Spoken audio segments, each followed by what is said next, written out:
And one of those things is a number. There's a number associated with the Bible, isn't there?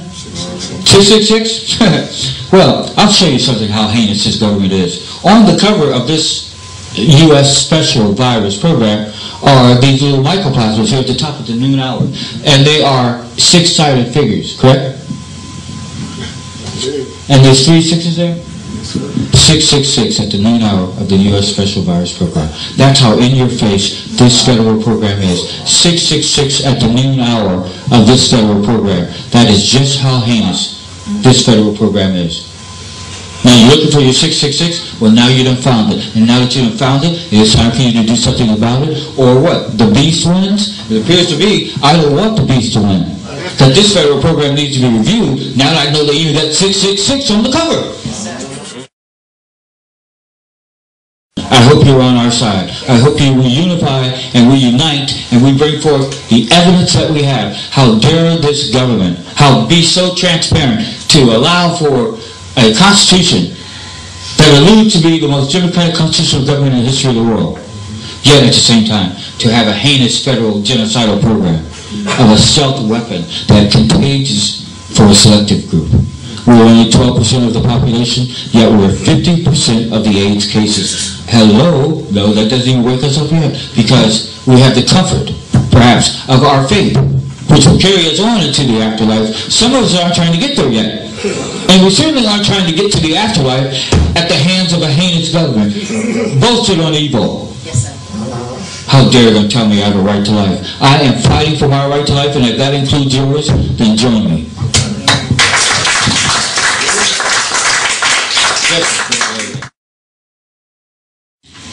You know, it is very difficult because we spoke on this last evening about the comatose mentality that we have, where we have been afforded the luxuries of the things that we indulge in. As I was saying last evening, you give a black man sex, religion, sports, music, movies, and food. It's hard to tell him anything further. So what we're breaking through is this comatose mentality that everything is okay, everything's going to be all right, as we present now the stark evidence that everything is not okay, and to try to wake up, to re-educate all at the same time. So it is a complex kind of solution. From the evidence standpoint, the U.S. flowchart from 1971 shows that specific experiments were worked on as early as 1971 to inhibit, control, and to vaccine against HIV, as is evidenced by the flowchart document. So our cause is simple. We began by reviewing the immunological control section of the program that made HIV. That's again another reason why the origin of HIV is important, because it will and does lead to the solution. That we can show the experiments from 1972 to the present, that indeed if we review these early experiments, we'll find some of the keys that we're allegedly looking for here in the modern day. But this is all set up, as is evidenced by, again, the flowchart document, that indeed this is systemic, that there was a design, purpose, plan, and intent of the United States to make this thing. So by reviewing the immunological control section experiments, that'll give us our first insight as to what they developed, because the flowchart proves that they developed inhibitors for HIV, they developed control of HIV before they released it. That's why we're so focused here. That here we have a blueprint to go back on with respect to how they put it together. If we certainly have the blueprint that they put it together with, we have then the blueprint to take it apart. Question down. I guess it's twofold. Where can one download the flowchart that Tyrone is holding up? Yes. If someone wants to download that. Sure. My website is www.boydgraves.com. B-O-Y-D. We have the flowchart here in the audience today for those who want it. The fact of the matter is it's one of the greatest document finds in the history of the world, whether you like it or not, because it is definitive proof. It is beyond reproach. It's beyond reproach. One of the greatest document finds in the history of the world, because it shows the design, the purpose, and the intent. Because that takes away their alley for saying that, oh, we were working on something, but it was an accident. Or we were working on something and it escaped. Here you show that you're going to place it into clinical trials. So there was no accident, no escape. It was by design, purpose, and intent. How dare you proclaim that yourself as the greatest democratic constitutional government in the history of the world, while at the same time you've got a Nazi-esque Hitler-esque program in the back room aimed at the purposes of depleting the black populations of the world. That this is the whole story, whether you like it or not. If you want to debate the issue, come on. But you've got to go through the evidence, you've got to go through your own government's documentation before you can get to me. And before you can even get to me, you've got to go through my, maybe perhaps I said yesterday, 30 scientists and medical doctors, maybe it's 45 or 50, who have reviewed some of these progress reports and can tell you definitively. If we review this federal program, we will solve AIDS. If Asbury Park in New Jersey is going to lead in this direction, you have an opportunity before you to help and assist us in saving ourselves. One more question, Doc, and you alluded to it with your 30 scientists. How have you been received, though you've been around the world, how have you been received by quote-unquote black leaders in the mainstream or from the religious, from the economic realm, entertainers? How have you been received by black leaders from these different fields that could draw attention even more to this area? Because Asbury Park, though we're a small city, we're going to fight, but sometimes you need that entertainer, a la Magic Johnson. Sometimes you need that political figure, a la Barack Obama. You know, sometimes you need the spiritual figure, a la Jesse Jackson, to help bring attention. Minister Farrakhan. Yes. How have you been received by black leadership in your quest to expose that? You know, and I appreciate that question. Because in my world, in my heart, it takes all of us.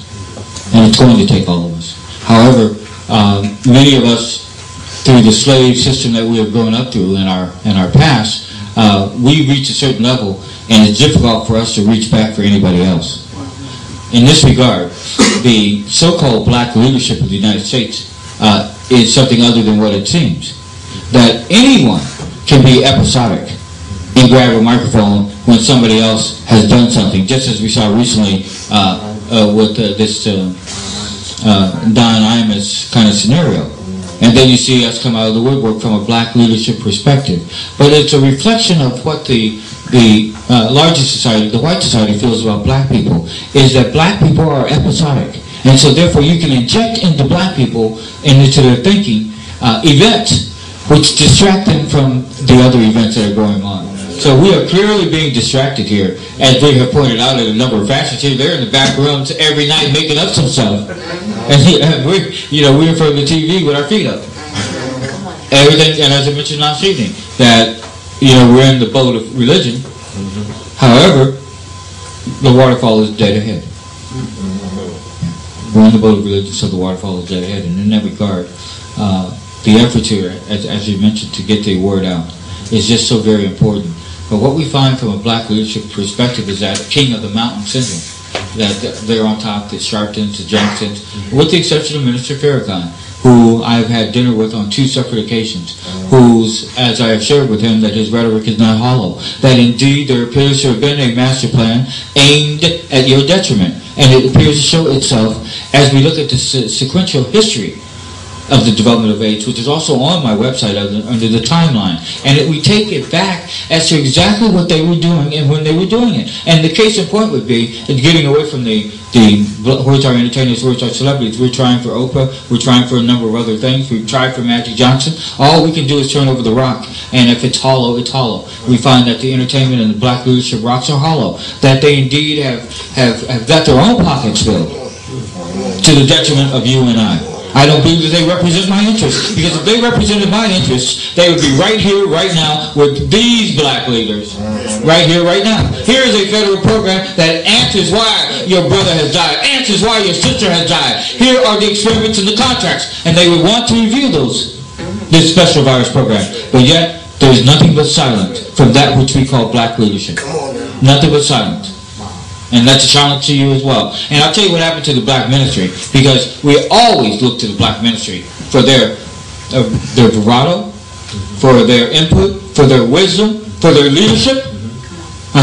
When this first began, it was white homosexuals who were dying in this country, correct? White homosexuals. So we heard the vibrato from the black ministry then, God's wrath, because it fit. It fit in order. Service, promiscuous white homosexuals dropping dead. That's a good thing. So we thought. Now it's black women dropping dead. The #1 group of HIV and AIDS today. I don't hear a peep from the black ministry. Where you at today? Come on. Where you at today? Come on. You see, they twisted you. They led you to believe that it was a gay disease. And that God gets rid of them kind of people. Well, no black woman I know is gay. Come on. Not a single black woman I know. So how are black women the #1 group coming down with HIV and AIDS? And I'm begging on the table for a reason, to wake you up. Yes, sir. Where is our black ministry today? And if you have value with what you believe and you believe in truth, then stand up. Because here you have the evidence of a government that has faked you out time and time again.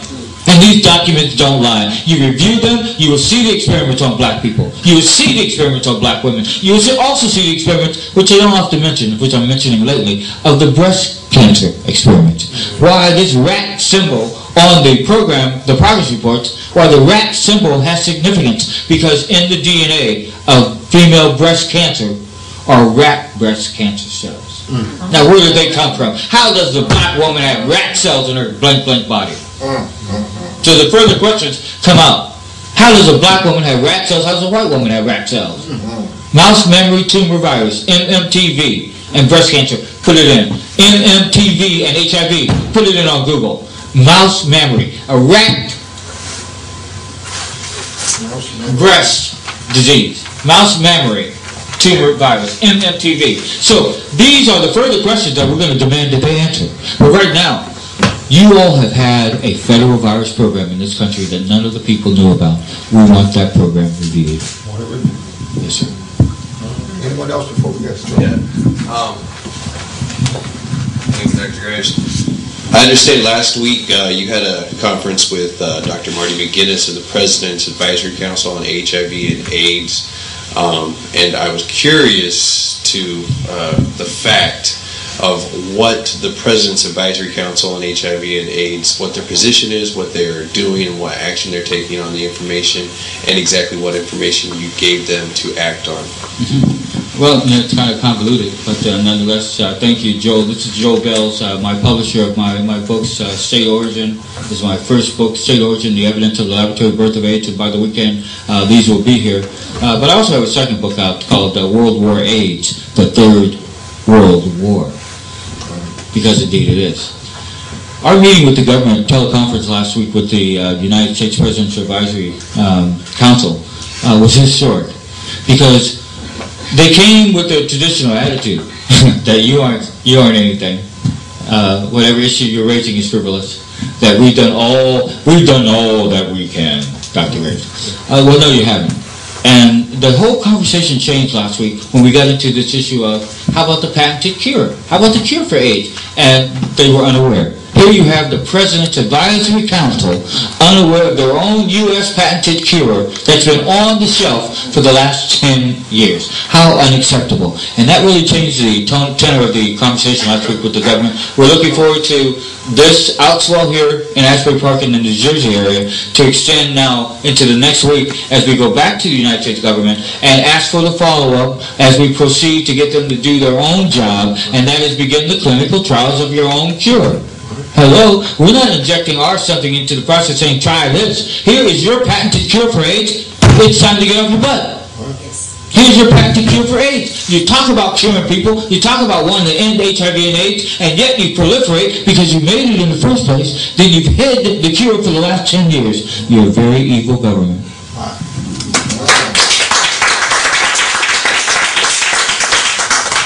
Any more questions? We'll take one or two more, then we'll get ready. Yes, sir. Let's take that. I'm Josh from Glassboro.